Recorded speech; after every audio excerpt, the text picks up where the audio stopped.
Yo! Video games. What up, dudes? Matt here from YoVideogames, and I'm back again with an exclusive hands-on with the latest build of Fatal Fury: City of the Wolves. A spiritual sequel, if you will, or maybe just a full-on sequel to Garo, Mark of the Wolves, all the way back in the day on the Neo Geo and the Sega Dreamcast. Now, first things first, when you look at this game, one thing I do want to point out here is that it actually looks very stunning and bold visually. Like, I think that's kind of the one thing everyone's going to immediately gravitate towards when they see this game is like, hey, look at this thing. This looks a lot like MVC3, kind of with the bold, dark shading art style and whatever. And it immediately strikes me as sort of like, oh, this is kind of a nice contrast, if you will, to, say, Street Fighter 6, which is going to get brought up a lot here, or just in general when talking about the game, because that game has a very unique set look, but it is a little more washed out. This is a lot more bold and stylistic and just like really more deep colors, and I appreciated that a lot, actually. And it's definitely, I think the game is a looker. Now, it's not like okay, is it the best game you've ever seen? You're like, okay, whatever. But it is definitely, probably, I could probably almost say without even thinking about it, it's probably the best looking SNK game they've ever made. Maybe shy of the recent Samurai Showdown. So, one thing, first thing getting that out of the way is, yeah, I love the look of this game. I love the way that the shading and the techniques and everything has a sort of bold print style going for it. And yeah, I just wanted to get that out of the way right now. But beyond the graphics, beyond what you see, what are the changes that's been going on in this game, say, since last time I played it at EVO? Well, a big change right now is with the SPG gauge. So the SPG gauge, for those who are new, when you start a round, you actually get to choose where you want to have your boost mode. Boost mode basically lets you do like drive impact and has like a little more, you get more oomph to it. You can choose to be boosted in the first third of your life, start a match with it, and you could choose to have it in the middle of your life bar, or the set 2/3 of it, or you can do it on the last third. I generally tend to prefer having my SPG gauge at the bottom third, so it's more of like, okay, this is my comeback mechanic, if you will, because it basically lets me do these sort of charged drive impact style moves. And one big change though that they made is that if you were in SPG gauge, and you were, say, not fighting, you could have your life slowly refill. Life does not slowly refill anymore. There have been other changes too, because there is a unique rev block button with the R1 button on this one, or on the traditional arcade setup, it would be like the heavy punch in a Street Fighter setup. And you can kind of like use that as a sort of like, I'm blocking everything, but the rev button block does build up your rev gauge, which basically, if you overheat, you basically lose a lot of other abilities. It's a lot like being burned out. So, yeah, when you're you don't want to overcharge. So you have like a sort of like, I have an auto, like a really good block button that kind of just blocks everything. But every hit I take on it will, build up the rev meter. So there's a little bit of changes there. For a lot of people, this may not necessarily matter, though, because unless you went to EVO or were at some other event where it was playable, you may not even notice it. But for those who have been following the game more heavily, I just wanted to point out that, like, yeah, there have been some changes to the rev gauge and the SPG gauge, and you're not going to get your SPG life back. That doesn't come back anymore. So, and they did try to slightly uncomplicate some of the things with the rev meter. So you'll be seeing that because there is an upcoming beta, open beta for it. So that being said, those are the big changes, and I'm very curious myself as to what led to those changes. I don't really know, but it'd be curious to hear from the development side, maybe in like a vlog or a video update sometime later, as to like how they came to the conclusion to make some of the interesting changes they made to the gameplay. But so the big thing, and what was the big exclusive thing here, is I got to go hands-on with the brand new character Kane. And not really a brand new character if you've been following Garo, but we got to play Kane. And Kane is pretty cool, but he is a setup monster. So he has his general fireballs. He has an anti-air fireball. He has his sort of rush, sort of like a burn knuckle kind of style move, but he also has this ability to throw these fireballs out and have them stay and linger in the stage and then explode after a little while later. That's not necessarily like anything brand new to fighting games, but with his traditional move set, with these also, yeah, I have regular fireballs, and I have these sort of like timed mine fireballs that I can set out, and you set them out at different distances, you know, between light and heavy attack and whatever. He's going to lead to some really, really interesting combos, and it'll be really fun to see what some of the pros can come up with this character, because he is such a setup monster. He's generally fun to play. He's a little on the slower side, so if, say, you're more of a Rock Terry, or if you've played the new character Preacha or something, maybe even Vox, he's definitely feels a little heavier than those characters. Not that he's not like grappler slow or anything like that, but he definitely feels like he's meant to be more like, okay, I've got sauce, but I'm mostly a setup character. I'm almost more like a Yamazaki. He doesn't play like Yamazaki, but just sort of his movement kind of feels a little heavier towards someone like Yamazaki. Another character I got to play for the first time was B. Janet, and you know, she's interesting because she has a big counter game. She's kind of a reversal character. She has insane combos, which is, you know, obviously going to be a lot of fun to see, especially at high level. But, you know, I mean, beyond the obvious reason why everyone's probably going to be picking her, like, she is kind of it is definitely an SNK character, like, through and through. Like, someone unique in a move style that you would probably only see in a Fatal Fury or a King of Fighters style game.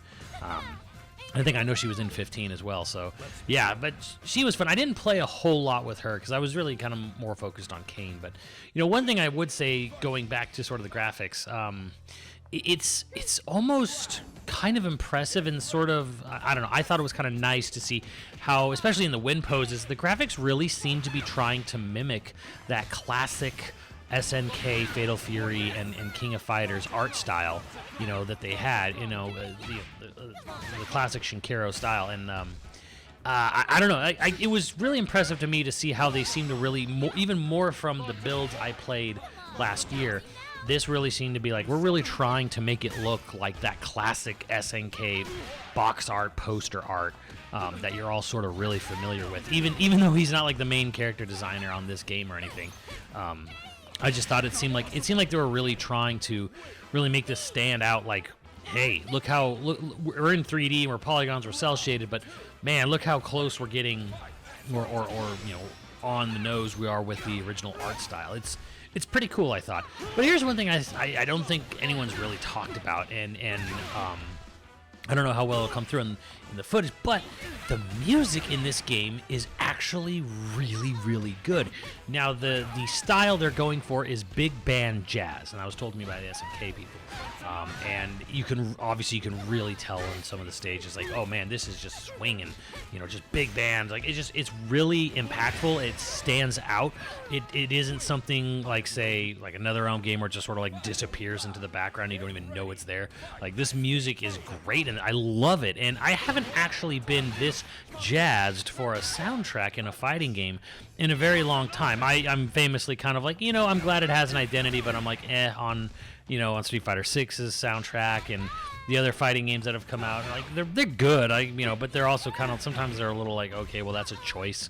Look at you, Tegan Nate. But this one, I was like, wow, this actually stands out in a very good way, and I actually really love the sort of just oomph and just the I guess it is big band jazz. What can you say, you know? But I don't know if this is going to get commented on a lot anywhere, but I actually generally really like the music of this game. Now, SNK has a long history of having great soundtracks, you know, Soy Sauce for Geese and what have you.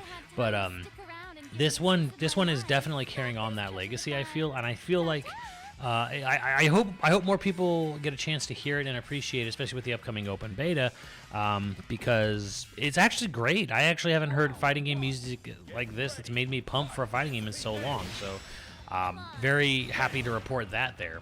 And I think the one thing I kind of want to talk about, and I don't know, it's another thing I don't think a lot of people are going to talk about necessarily, is I wanted to try the smart controls for the game, because I know a lot of people are going to be diving into the in-depth mechanics. And trust me, there is definitely SNK style in-depth mechanics. Like, not only is there just defend, there's called hyper defense, where you press back and then you press forward on, say, like if someone's doing like a 2-hit move on you, if you just defend and then hit forward, you can do a hyper defense, and you can then, if you're really, really fast, like 2 frames fast, you can counter move that with the hyper defense. It's so insane. It'll be so crazy to see this come out in tournament play.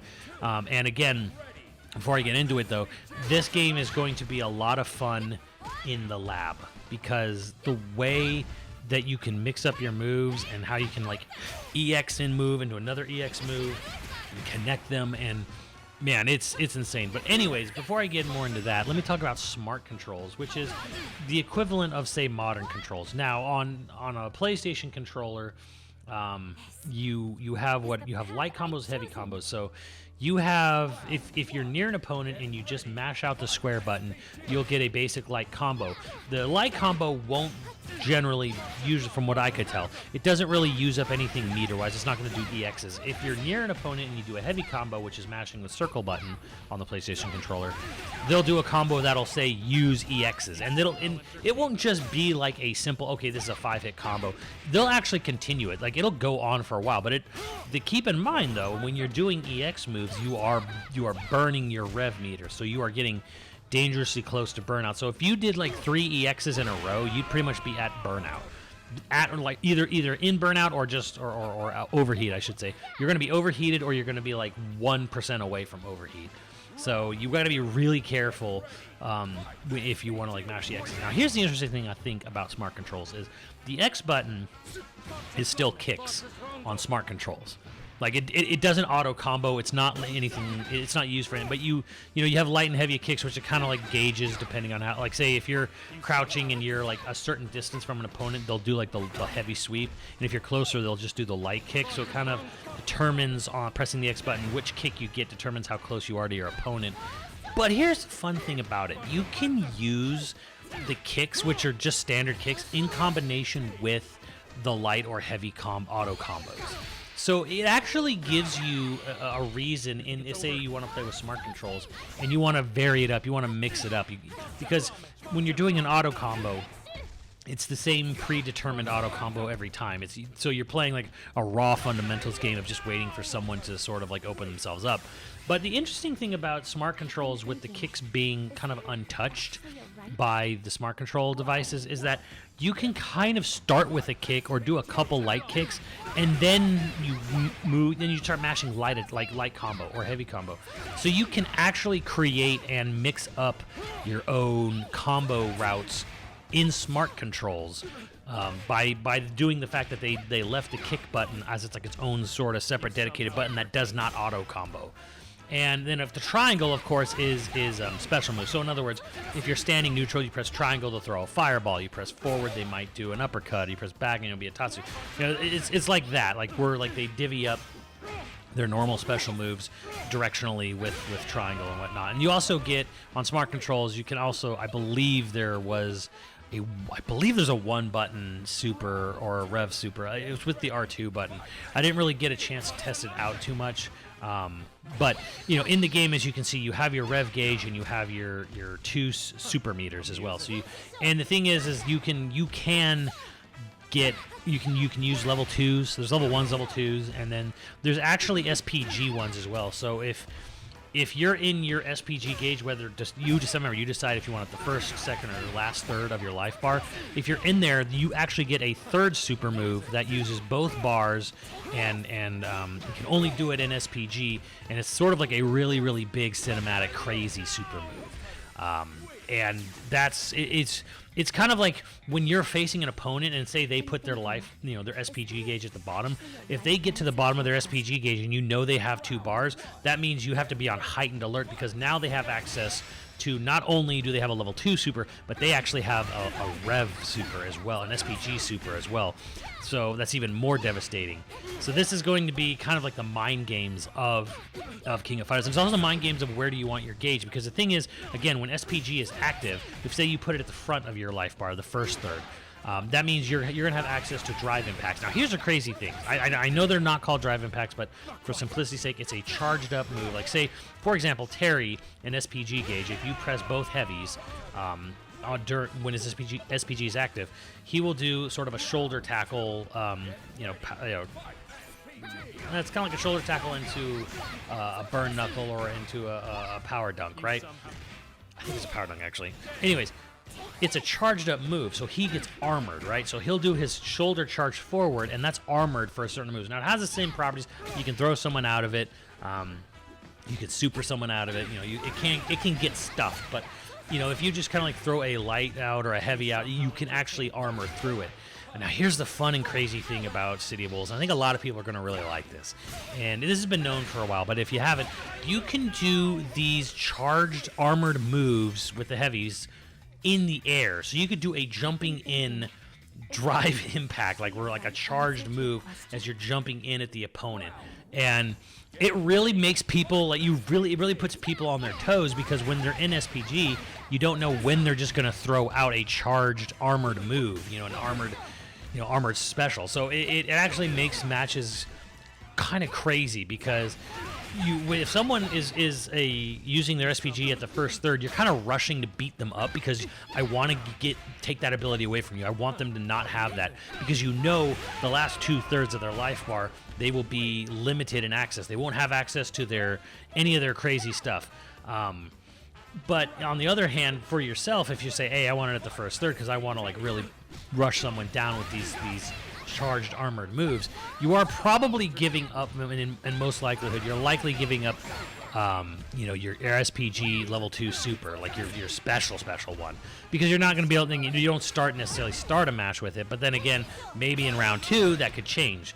So it's kind of like this sort of gamble risk reward, that you play a mind game on the character select screen, not just as a character, a counter pick, but also where am I going to put my gauge? How am I going to run, how am I going to balance this with someone? So it's a ton of fun in that way. And I like, you end up kind of like putting yourself into maybe doing, I'm going to run up and I'm going to try to grab this guy because I know he's going to start with SPG, so he's probably going to do armored moves, but grabs beat it. So you start a match and you're a little more like grab heavy or whatever. And then if you put it like me, I'll put it at the end of it, and then you condition someone. Okay, this person likes doing this. Someone thinks, okay, he's doing a lot of jump-ins, he's doing a lot of sweeps, whatever. But then I get down to my last third, and all of a sudden I have more options. I have more moves that have opened up. And it's like, if you don't adapt to that real quick, all of a sudden I'm gonna do a really big combo on you, and you're gonna learn today real fast that you better watch out, because you get me down to my last third and I become a cornered animal. So that's really fun. Another really fun thing is they have these sort of built-in universal anti-airs and anti-sweeps. So if you press R1 and triangle neutrally, the character will do like a standing anti-air. It's actually more of a counter move. It has a different name.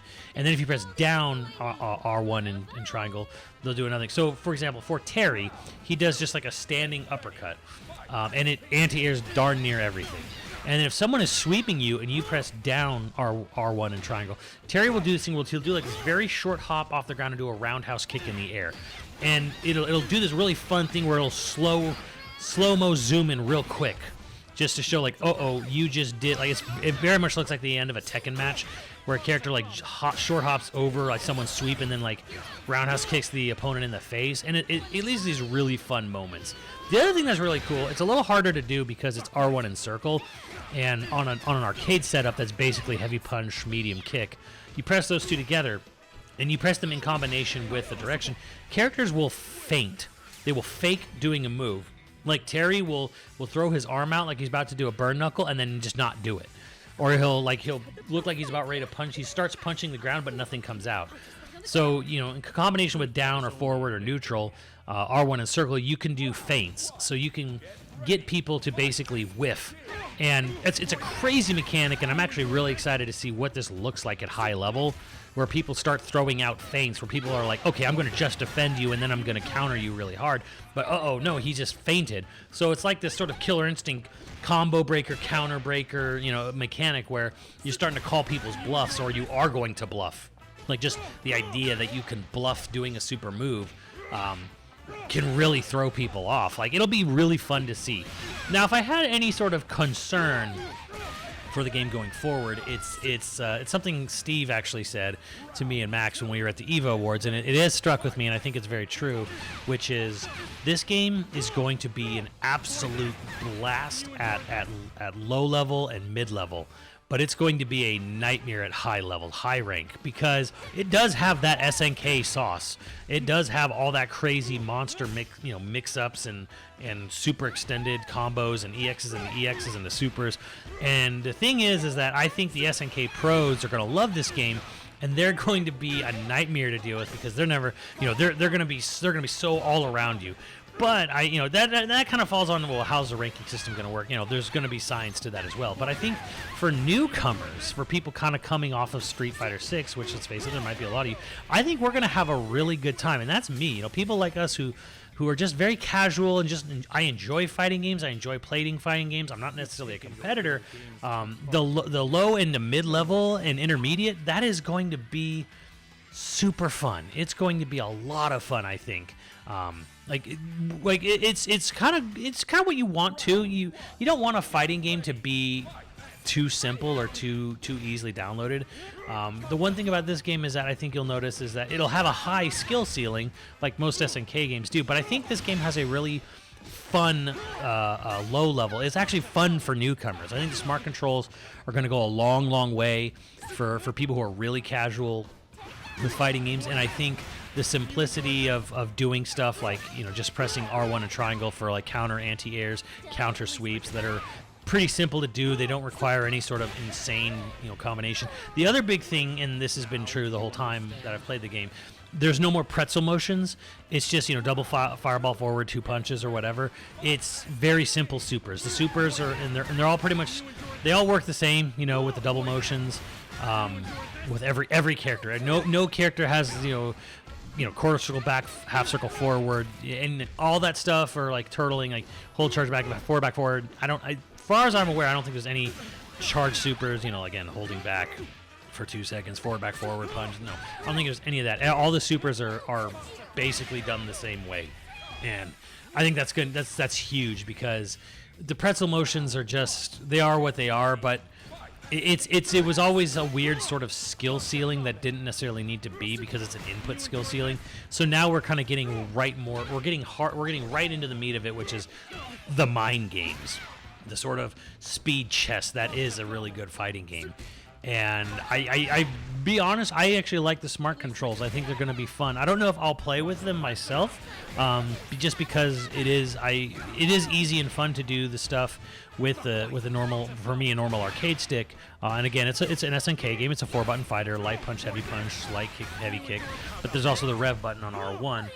So it's sort of like a 5-button fighter now, I guess, in a sense. But yeah, for me, it's not so complicated that I have to worry about too much stuff, using classic arcade controls. But I also think the smart controls are actually pretty fun, and I think there are going to be some characters that will be fun to just use and play around with smart controls.